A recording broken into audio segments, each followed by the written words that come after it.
दज्जाल इस वक्त किसी जजीरे में कैद है। वो चंद लोग जिन्होंने दज्जाल से मुलाकात की, वो लोग इस जजीरे पर कैसे पहुंचे? क्या आज भी कुछ लोग दज्जाल से राब्ते में हैं? वो पुरइसरार जजीरा कहाँ है? आज गूगल मैप में ये जजीरा दिखाई क्यों नहीं देता? हम इस वीडियो में इन तमाम सवालात के जवाबात जानेंगे। दज्जाल वो फितना है जिसके मुताल्लिक हज़रत आदम अलैहिस्सलाम से हज़रत मोहम्मद सल्लल्लाहु अलैहि वसल्लम तक तमाम पैगंबरों ने अपने अपने उम्मतों को आगाह किया। ये क़यामत तक का सबसे बदतरीन फितना करार दिया गया है।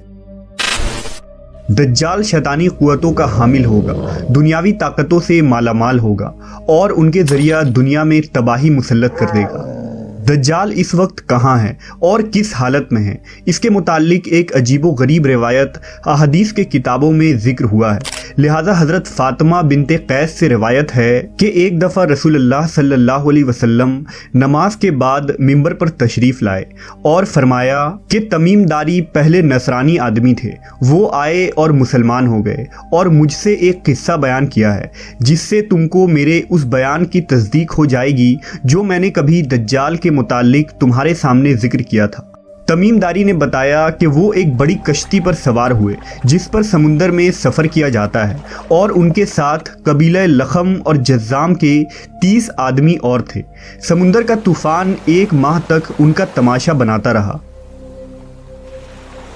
आखिरकार समुद्री सफ़र के दौरान मगरिब के जानिब एक जजीरे पर उनकी नज़र पड़ी जिसको देखकर वो बहुत मसरूर हुए और छोटी कश्तियों में बैठकर उस जजीरे पर उतर गए। जब वो उस जजीरे पर गए तो उन्हें जानवर की शक्ल का एक चीज नजर आया जिसके सारे जिस्म पर बाल ही बाल थे। लोगों ने उससे कहा, कमबख्त तू क्या बला है? वो बोला, मैं दज्जाल का जस्सासा यानी जासूस हूँ।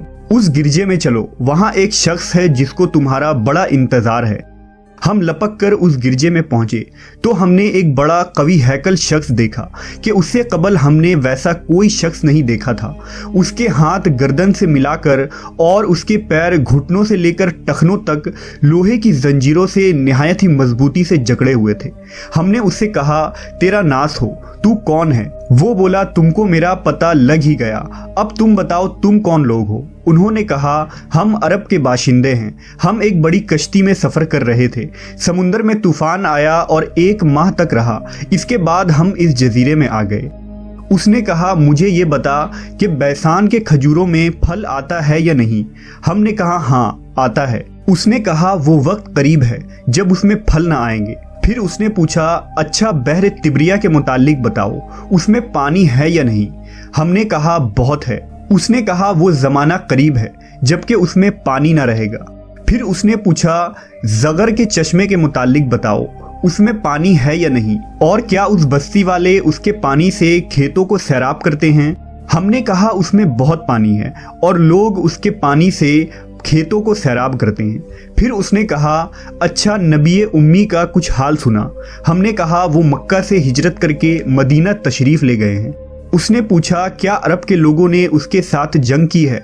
हमने कहा, हाँ। उसने पूछा, अच्छा फिर क्या नतीजा रहा? हमने बताया कि वो अपने गिरदोनवाह पर गालिब आ चुके हैं और लोग उनकी इताअत कबूल कर चुके हैं। उसने कहा, सुन लो कि अरबों के हक़ में यही बेहतर था कि वो उनकी इताअत कर लें। और अब मैं तुमको अपने मुतालिक बताता हूँ। मैं मसीह दज्जाल हूँ और वो वक्त करीब है जबकि मुझको यहाँ से बाहर निकलने की इजाज़त मिल जाएगी। मैं बाहर निकलकर तमाम ज़मीन पर घूमूंगा। 40 दिन के अंदर अंदर कोई बस्ती ऐसी न रहेगी जिसमें मैं दाखिल ना होऊंगा, सिवाय मक्का और मदीना के। उन दोनों मकामात में मेरा दाखिला ममनू है। नबी सल्लल्लाहु अलैहि वसल्लम ने अपना असा मुबारक मिंबर पर मार कर फरमाया, ये तैयबा है, ये तैयबा है। मैं तुमको यही बताया करता था। जान लो कि दज्जाल न शाम के समुंदर में है और ना ही यमन के समुंदर में, बल्कि वो मशरिक में है। और नबी सल्लल्लाहु अलैहि वसल्लम ने मशरिक की तरफ हाथ से इशारा फरमाया। حضرت تمیم داری اور ان کے ساتھیوں نے جس جزیرے پر دجال سے ملاقات کی تھی اس کا علم آج تک کسی کو نہیں ہو سکا، لیکن اس بارے میں بہت سارے دعوے کیے جاتے رہے ہیں کہ وہ پر اسرار جزیرہ کہاں ہے جہاں دجال زنجیروں میں جکڑا قید ہے۔ بعض لوگوں کا گمان ہے کہ بحر عرب میں موجود سقطرہ نامی جزیرہ ہی وہ جزیرہ ہے جہاں دجال قید ہے۔ یہ جزیرہ نہایت ہی عجیب و غریب مقام ہے۔ جزیرہ سقطرہ ملک یمن کا حصہ ہے اور ساحل سے 400 کلومیٹر کے فاصلے پر موجود ہے۔ اس جزیرے پر موجود چرند و پرند اور بہت سارے درخت باقی دنیا سے بہت مختلف ہیں۔ ڈریگن بلڈ ٹری نامی عجیب و غریب درخت بھی اسی جزیرے میں اگتا ہے، جس کے تنے سے سرخ رنگ کا عرق نکلتا ہے اور ایسا لگتا ہے جیسے اس درخت سے خون بہہ رہا ہو۔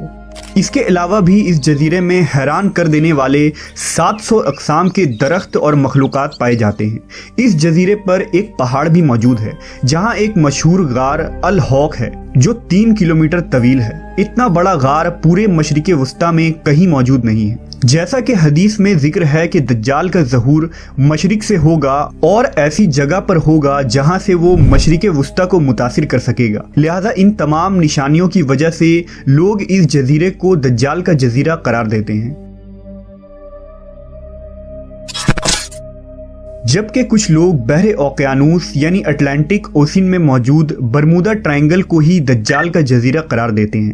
یہ وہ علاقہ ہے جہاں کمپس کام کرنا بند کر دیتے ہیں، وہاں جانے والے جہاز اور کشتیاں بھی واپس نہیں آتے اور یہاں بہت سارے حادثات رونما ہو چکے ہیں۔ برمودا ٹرائنگل میں پیرا نارمل یعنی جنوں اور بھوتوں سے متعلق واقعات پیش آتے رہتے ہیں۔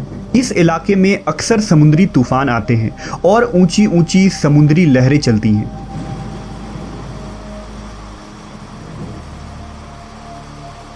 برمودا دراصل کسی ایک جزیرے کا نام نہیں، یہ ایک تکون نما علاقہ ہے جس کے اندر 300 سے زیادہ غیر آباد اور سنسان جزیرے موجود ہیں جہاں آج تک انسانوں نے قدم نہیں رکھا ہے۔ اس برمودا ٹرائنگل پر کی گئی تحقیقاتی رپورٹ کو بھی آج تک شائع نہیں کی گئی ہے۔ یوں لگتا ہے کہ دنیا کے حکومتوں کو اس کی اجازت نہیں۔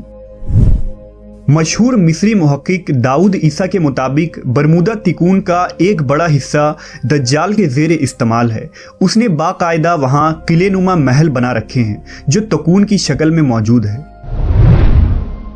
تاریخ میں دجال کے جزیرے کے متعلق ایک مشہور دعویٰ عثمانی امیر البحر اور جغرافیہ داں پیری رئیس کا ہے، جس نے خلافت عثمانیہ کے دور میں دنیا کا ایک نقشہ تیار کیا تھا۔ اس نقشے کو اگر ہم دیکھیں تو اس میں ایک پر اسرار مقام کی نشاندہی کی گئی ہے جہاں اس نے ایک عجیب مخلوق کی تصویر بھی دکھائی ہے جو آدھا انسان اور آدھے جانور کی طرح نظر آتا ہے، جسے لوگوں نے دجال قرار دیا ہے۔